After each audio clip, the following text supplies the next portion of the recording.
ప్రతిరోజు లక్షలాది మంది ప్రజలు భారతీయ రైళ్లలో ప్రయాణిస్తారు. బుల్లెట్ రైలు నుండి వందే భారత్ వరకు అనేక రైళ్లు ప్రయాణికులకు ప్రత్యేక సౌకర్యాలను అందిస్తాయి.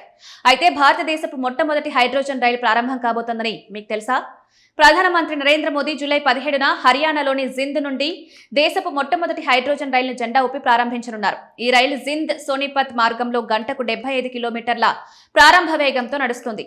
ప్రారంభోత్సవ కార్యక్రమానికి ముందు హర్యానా ముఖ్యమంత్రి నయాబ్ సింగ్ సైని ఏర్పాట్లను సమీక్షించేందుకు ఈ రోజు జింద్కు రానున్నారు. ఈ ప్రాజెక్టును భారతీయ రైల్వే ద్వారా పర్యావరణ హిత స్వచ్ఛమైన రవాణా దిశగా ఒక ప్రధాన ముందడుగుగా పరిగణిస్తున్నారు. రైలు 1200 కిలోవాట్ల హైడ్రోజన్ ఫ్యూయల్ సెల్ ప్రొపల్షన్ సిస్టంతో నడుస్తుంది. ట్రయల్ రన్ల సమయంలో ఈ రైలు గంటకు 75 కిలోమీటర్ల వేగాన్ని అందుకుంది. ఒకసారి ఇంధనం నింపితే దీని ప్రయాణ పరిధి సుమారు 250 కిలోమీటర్లు. ఈ రైల్లో 1200 కిలోవాట్ డ్రైవింగ్ యూనిట్లు, 8 ప్యాసింజర్ కోచ్లు ఉన్నాయి.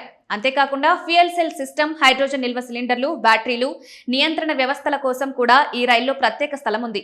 హైడ్రోజన్ ఇంధన సాంకేతికత ఒక రసాయన చర్య ద్వారా విద్యుత్ను ఉత్పత్తి చేయడానికి ఈ పద్ధతిని ఉపయోగిస్తుంది.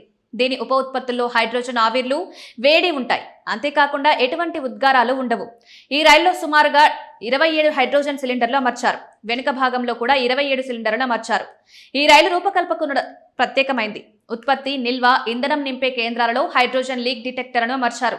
రైలు పొడవునా వివిధ ప్రదేశాల్లో ఫైర్ డిటెక్టర్లు కూడా అమర్చారు. వీటిని క్రమం తప్పకుండా తనిఖీ చేసి శుభ్రం చేస్తారు.